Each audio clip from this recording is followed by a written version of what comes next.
चाचा। प्रणाम प्रणाम प्रणाम। आओ बैठो बुचिया बैठो।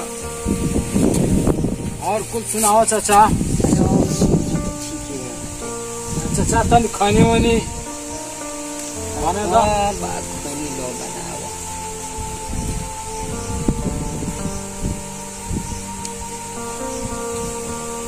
और कुछ चाचा कैसे बीतता? और ही कुछ तो जान जी हो बचवा जी। भगवान का महिमा बाजी पूरी बीत। तू आपन बताओ का करबो अपना गांव के जौन बाल बच्चन के रहन सहन बाव के का कर सकत नहीं जान। तू हमार बड़ बुजुर्ग बड़ा बाप समान अब तो तू ही न बतेबो। और बोल दिन को कहा बाबा के गोड़ ना धरबो। बोले नहीं बाबा ये कर लेता हूँ अपने लेके हवन। ये तो हाथ प्रोग्राम हो। हाँ गाजीपुर पेपर बना अच्छा बीए में पढ़ता। ठीक बात है पेपर दिया हो बढ़िया से बता। जा बचवा पेपर देला। क्या करिए हमरा तो बड़ा मतलब अब का हम बताई कुछ बुझाते नहीं थे। दू गो जवान जवान लड़का ओकर बाप का ई दशा भइल बा। के करा आगे दुख रोवे डाले जाए। का करबो चाचा ई तो दुनियादारी बाटे।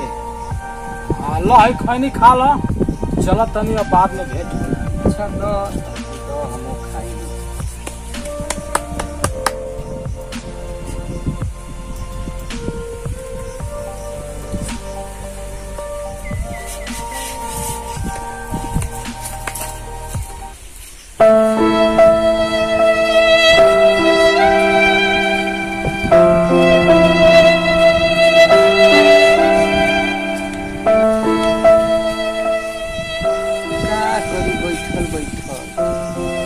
चली 2-4-10 रुपया मांगी। खासत खासत सीना में दर्द हो गई बा। चली देखी पैसा वैसा देलो सन आपन हाथ गोड़ नहीं खे चलत तो लइकने का न सहारा बा।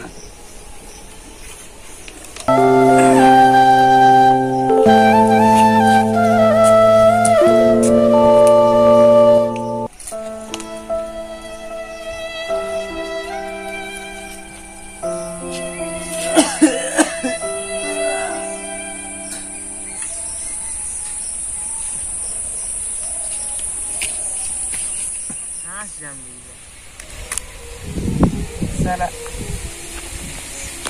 घसिया बड़ा ही साला साला घास में बैठी थी तो बड़ा आई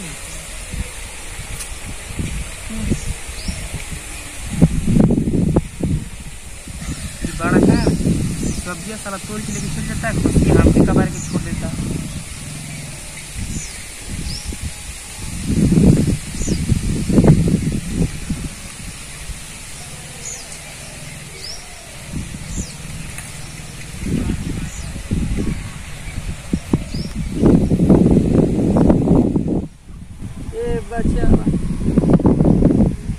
का हो तो हरे कहे तो नहीं का हमरा कहीं ले सीनावा खासत खासत दुखाता के 10-20 रुपया देता तो दवाई ले लेती जाए। हमारा के पैसा नहीं थे मुझा बड़का कहीं लो तो हेते हेते हो गए जा बाबू के 10-20 रुपया नहीं खा दे सकत। बड़का न कुलेता हम तो खाली घासे का बारता नहीं बड़का कुल सब्जियां तोड़ के या बेची आवता पैसा तो कुल करे की है बा। बड़का से कहत नहीं तो कहत है कि हमारा के नहीं तुहरा से कहत है तो तू कहत है कि कोई बड़का ले जाते पूरे बड़के ले जाता हमारा के तो हइये नहीं के कुछ हो हमरा खुद खाए के नहीं कुछ हो।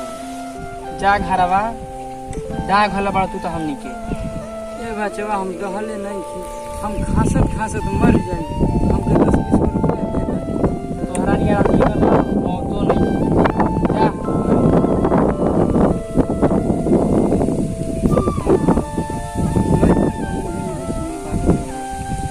भगवान हमरा खातिर कुछ बड़ा काज। अच्छा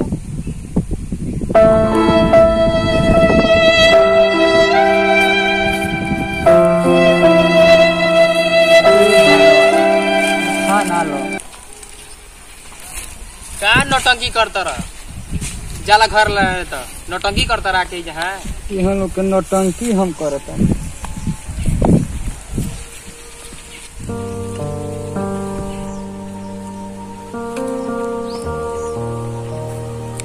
काम कर कर हालत खराब हो गई बा। रोज बुढ़वा के 10 20 रुपया चाहिए ओकरा। झूठ सच बोलत रहता है ओकर मुंह ना में करी जल्दी खाली वही तो झूठ सच बोलत रह। चल ठीक बा देख मार देनी ले हमहू मारते बन। अरे देख लाल खुटी होते तो मार देनी ले तो हमार लाले होके दे गई नहीं तो हमार 3 गो बिया बेती होखे वाली बिया हमारे गई ना भीतर भी वो देख निकाल दे। देख मारू दे ले है का दे देम ये किंग बनेला देखते बन ले। हां देख ले बाज लगला। अरे ले बड़का का हो हमको चाहिए तो डॉक्टर से दिखाना दो। का हो गइल बा? हां सिनवे बड़ा दुखाता खांसी। छोटका ना लिया गिलो उ ना लिया गिल हम तब न तोरा के का कहता हमरा के पैसा नहीं थे ना तो हमारो के पैसा नहीं थे इधर तो हम इतना बिजी बानी काम में तू आके कहता दवाई दिवा दे। जा छोटका के लिया के जा। दिन भर मोबाइल में लगा रहता कहता कि बिजी बानी। कहाँ मोबाइल में लगा रहता? हम तो न कहरा दीवानी को तनके देखा तो हम तो न तो हम कहियो मुंह दिखाते। जा छोटका के कोई दियो बड़का कलश ले जाके दिखा दे। हम सिनेमा बहुत दिखाता हूँ तो कमजोरी नहीं रहता। तो छोटका के जा कोई दो कि बंगलिया के लिया चाहे दिखा दी तारा के वो नहीं खेलिया जाता ना कोई जो बड़का कलश लिया के चल ली जा। देखो खेतवा में होई काम करतल ह तू ना जीवो ना हम देत निक कितना बिजी बानी। वो तो जइबे ना करी तू ना जीवो। जा खेतवा में काम करती छोटका के लिया के चलियो बंगलिया के। हे भगवान जब बेटे हमारे नहीं कौन सा कामे आवत तो का केहू कामे आई। अब तू ही जियई हा चाहे मुई हा।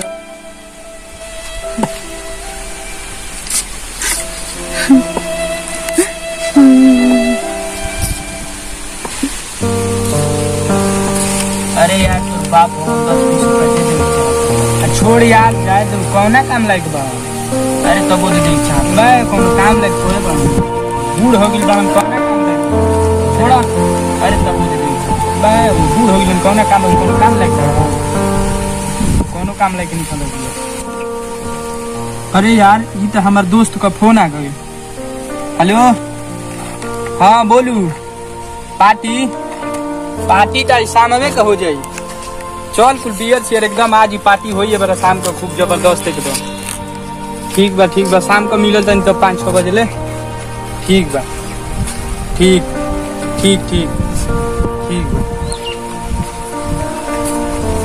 बाप के देख खातिर पैसे नहीं खे साला पार्टी करे जाता है।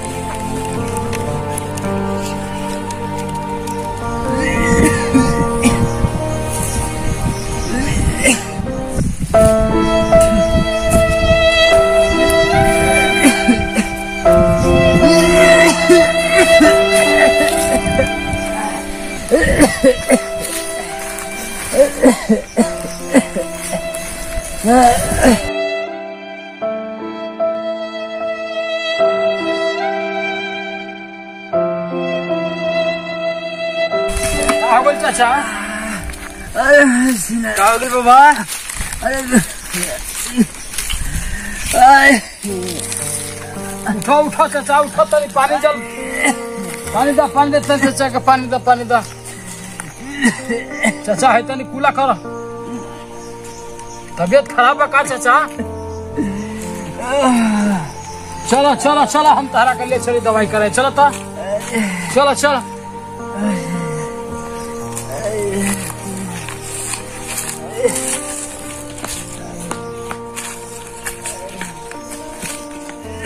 चलो चाचा। क्या करी बचा दो गो लड़का 1 रुपया दवाई करे के नहीं जाना तक यो हम जियब नहीं।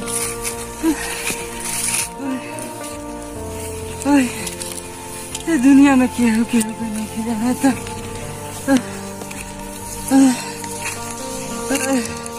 चलो चाचा हम बानी ना।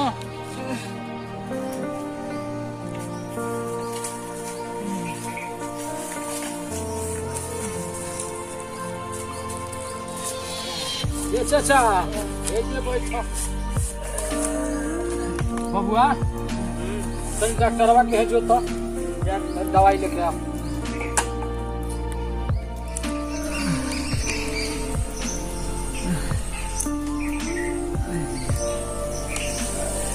चाचा घबरा मत, दवाई मंगौले बनी, सब ठीक हो जाए।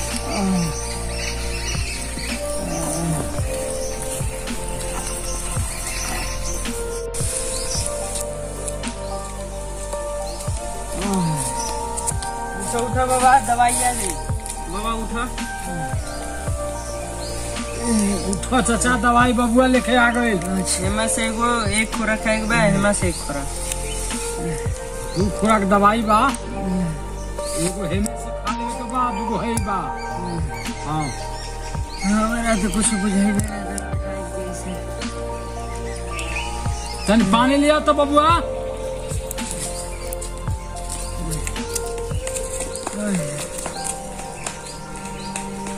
अच्छा और जाना तो जान। बस बस चाचा, पानी लेके बबुआ आई रहल बा। बस चाचा है दवाई खा, ठीक हो जीव, चिंता ना करो।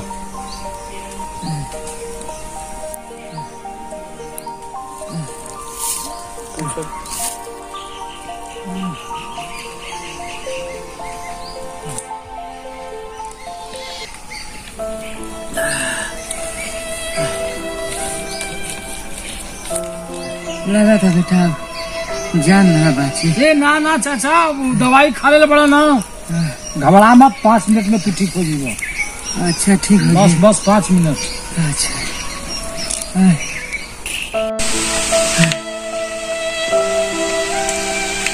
अरे भैया, यहाँ बाबा के लेके बैठा जा, क्या बात बाटे?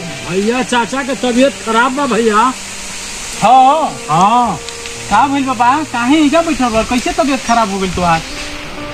ये बच्चा का तुमसे कहियो, हाँ कोई दिन से तबीयत खराब है। तो दवाई वाई नहीं खा का बाबा? खांसत सीना दुखाता है। 2 गो लइका बड़ा सा। तो का दवाई वाई नहीं खा तू बाबा? कोई दिन से कहतनी, बड़का से कहतनी, तो छोटका के कहते, छोटका के कहतनी, तो बड़का के कहता। क्यों नहीं खांसा सुनत? ये तो नाइंसाफी बा यार। का गजबे हाल करता हूँ सब, यानी कि सबक सिखावे के पड़ी लागता। तू टेंशन मतलब बाबा, हम कौनी है चाचा, लेकिन तू घबरा मत चाचा, हम बानी ना, दवाई तोहरा के हम करा दे। तू दवाई ना भैया, तू टेंशन मतलब बाबा, ठीक ना? तू देखो वो दवाई क्या, वो तुहरा के दौड़ दौड़ के पानी पियन, खाना खियन। अगर तबियत तुहार खराब हुई तो के काम के ले दिहन जा अस्पताल में। तू टेंशन मतलब, हम ऐसा काम कर दी ना कि हम लोग लेके जाए। सेवा तो ऊ करियन जानो कि तू कहब कि हाँ तो क्या कहत। तू कैसे बचावा? अरे बाबा, ऐसा काम हम बहुत कर चुकल बानी। तू टेंशन मतलब, खाली तू शाम को देखो, जब तू यहाँ से शाम को घरे जीवन तो दौड़िहन जा तुहार गोड़वा धोए खातिर। तू टेंशन मतलब, तू शाम को देखो, ऐसा कुल काम तो हमनी बहुत कर चुकल बानी। सब का वो कौन गली का बाणन जा। अच्छा ठीक है बेटा। कहाँ बाणन तो दोनों? हो यहाँ से केनियो खेत खलिहान तुम्हारे घरवा हुई से कि ना? हाँ घरवा अभी तो घरवे हो यहाँ से। चलो हो, चलो देखा जाओ हम लोग का क्लास आज लिखल जाओ, ठीक ना? चलो तो के चिन्हत नहीं था ना? ना ना हमारो के नहीं से चिन्ह। ऐसा काम कर दिए ना कि बाबा के आज माने लगे। चलो हम ऐसा दिमाग लगाओ जो हुक्म पहले रहनी है उनका से, जिनकर लड़का दोनों ना मानत रहूँ तो वही तो रियाज कर दिए कि इनके माने लगे तो, ठीक ना? चलो बाबा, तू आराम से यहाँ आराम करो, हमनी के जाते हैं जब घरे मत आइए, ठीक ना? हमनी के जाते हैं जो दोनों को उनके सबक सिखा देते हैं। ठीक है ठीक है। चलो। अरे छोटका बोल, सब्जियां ठीक उपजामल बाटे खेतवा में? सब्जी तो जमले बा, कुछ तोड़ के लिए तो बेच देते रह ना। तो का करी, तोड़ी ना तो खेतवा में हुई तो स्वर न जाई, बेची ना तोड़ के। हम ना बेचो, बेचू हम तो माना के कुछ तो बेची देते रहे, हम तो खाई सोते रहो तो का हो गई 100 रुपये के ना हम बेचे ले जाते बानी। कहाँ पैसा नहीं करते रहे, हाथ में कुछ नहीं करते रहे, पैसा हाथ में आते नहीं। सब्जिया के पैसा जमा के लिए ना। हाँ आई दल हम बूढ़ा कहतन की दवाई हमरो के आई दल का, हमरो के आई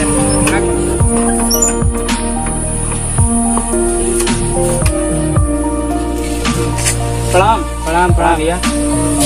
हम लोग LIC जीवन बीमा से आए हुए हैं। हाँ क्या ये गुरहू यादव का घर है क्या? हाँ, ये गुरहू यादव का गुरहू यादव का हम लोग के पिताजी है ना, हम लोग के पिताजी है वो। अच्छा, तो आप लोग उनके बेटे हैं? हाँ हाँ, हम लोग उनके बेटे। तो आपके पिताजी ना 10 लाख रुपए का बीमा किए। 10 लाख?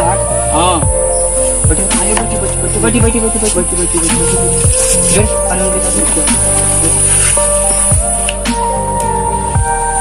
बाबू 10 लाख रुपए जमा किए। अरे हाँ भाई, 10 लाख रुपए जमा किए।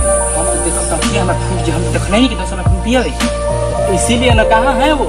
अरे वही खेतवा में अबे गोरन दे रहे पैसा समोसा खाए खाते। अच्छा, ये बोला क्या होता है जा?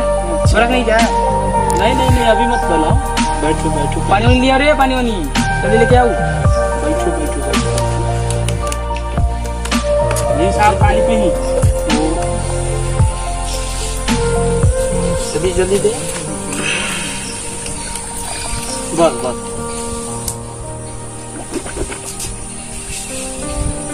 अरे बैठ जाओ। नहीं ठीक बात बैठ जाओ। ठीक है।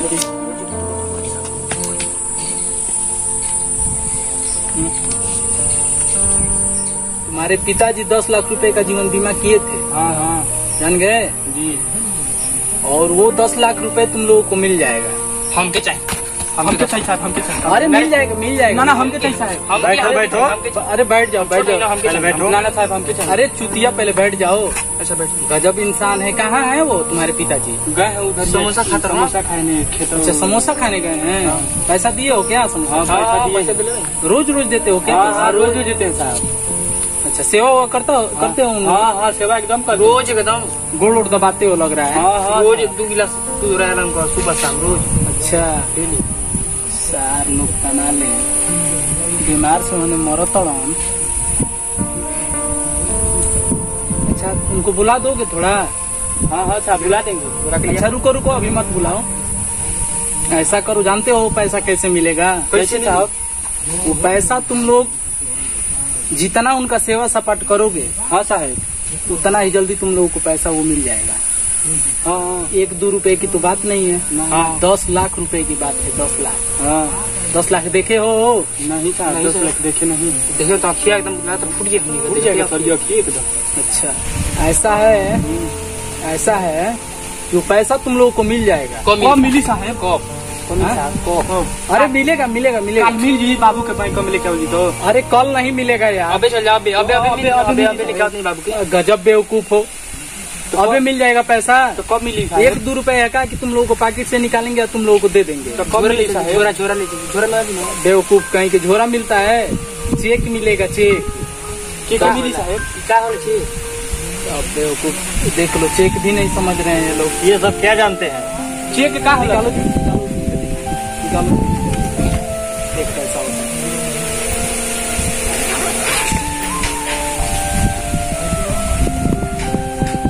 निकालो जल्दी यार, कहाँ रख दिए हो? हम चेक जानते हो? कागज देखे हो? कागज? हाँ तो देखो, ऐसा ही रहेगा। देख रहे हो? ऐसा ही चेक रहेगा। इसमें से फाड़ करके साइन करके तुम लोगों को दे दिया जाएगा। जा करके अपने बैंक में डाल दोगे तो तुम लोगों के नाम से पैसा आ जाएगा। लेकिन जानते हो ये कब पैसा आएगा? ये 5 साल बाद आएगा पैसा। 5 साल? हाँ। तो देखो, अगर 5 साल से पहले तुम्हारे पिताजी मर जाएंगे तो 1 रुपए भी तुम लोगों को नहीं।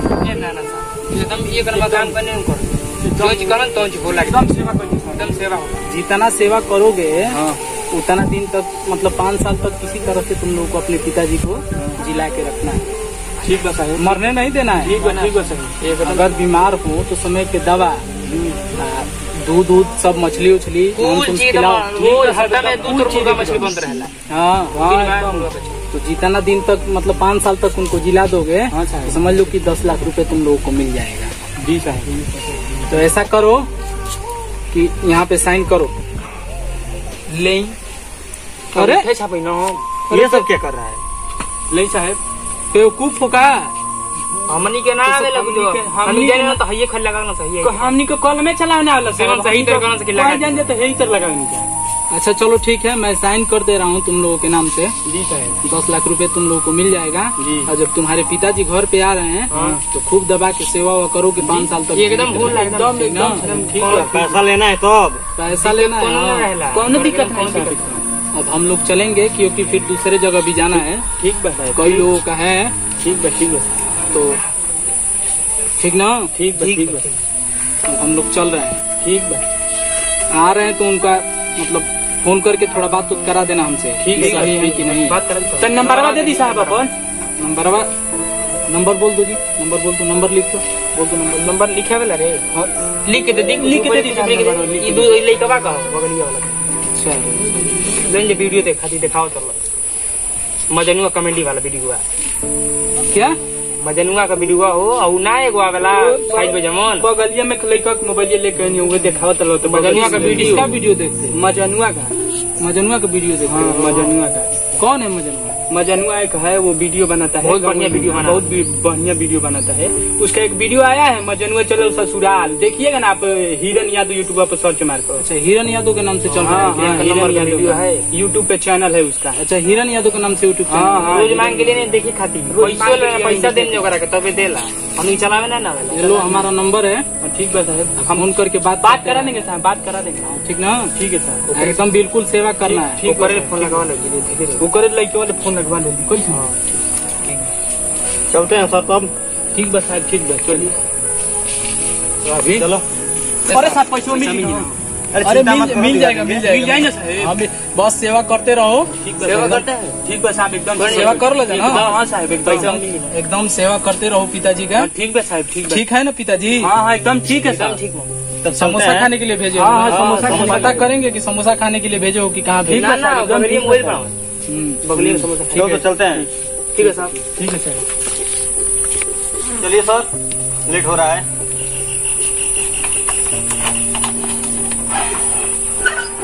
प्रणाम सर। हलवाई ना? प्रणाम सर। एकदम मिल जाएगा। ठीक है सर, चिंता मत करो, दीवार सेवा करते रहो। पैसा हाँ साहब, एकदम सेवा जनदार करो।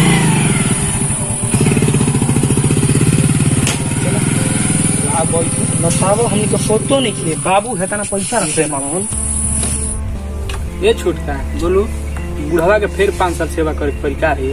और जो 2 लाख रुपया दिले पड़े जमा कर पड़े बैंक में, वो के लिए जान ले लिया के खर्चा उर्चा कर ले, सेवा कर दे न, तब ना 10 लाख रुपया मिली, तब ना ओकर घर सर बनवा जाई। 5 साल में मिली 10 लाख रुपया, 5 साल बुढ़वा के सेवा कर दे। कैसे क्या करबा?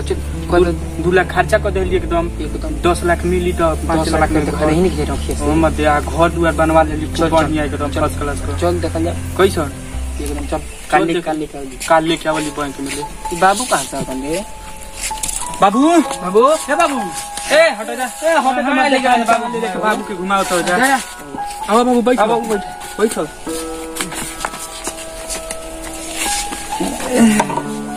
कहाँ घूमत रहता है? कहाँ वहाँ कौन गिर गए नहीं? हाँ लो पानी पियो लो।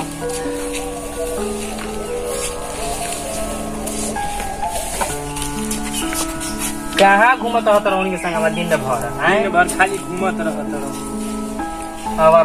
अरे बेटा, सूरज पूर्व का जगह पश्चिम से कहाँ से उग गई? क्या कहता बाबू? हम कहाँ कुछ कहता नहीं। दवाई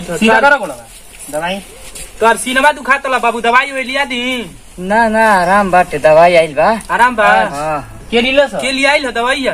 बचावा। अच्छा।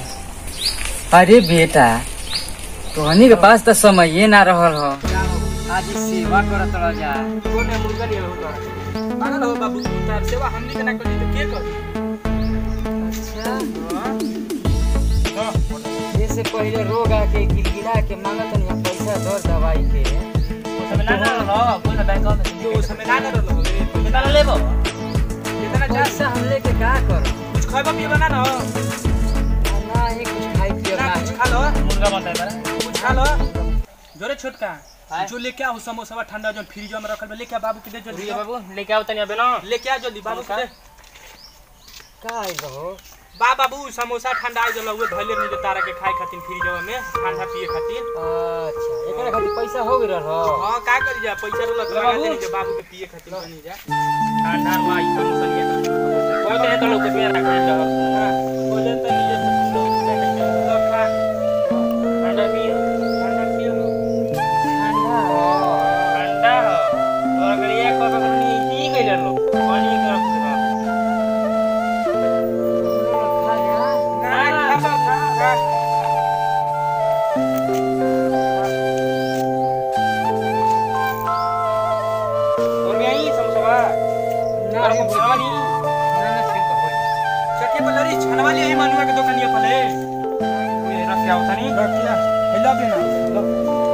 पिए के बाद रख दी कुल ए बाबू हां दिन के ख्याल बा न कहनी रुपया हमर न को दियो 10 लाख। हां हो ख्याल बटे भुलाई लिख न ना म भुलाई का ख्याल बा छोटका के ना बतिल हो ना अबे केहू के नहीं पता। चलो ठीक बा तब ना बतिल काई को देखत रे बाबू को इकुल करावत रे पगले पड़े का रे टोटला ये दुला बस चलो देले बा मेहनत बना ए बाबू चलो ना आई तो ये बार बड़ दी बहुत सीरियस लगा के बनवा दे। अरे पुरनिया के दाढ़ी बा ना चलो बनवा दी है चलो तीन बजे हो जा का बगलिए में चलो अकबा साड़ी सन चप्पल के एकदम नया बढ़िया एकदम चलो जींस पहना ली चलो हां चलो पहना ही एकदम चलो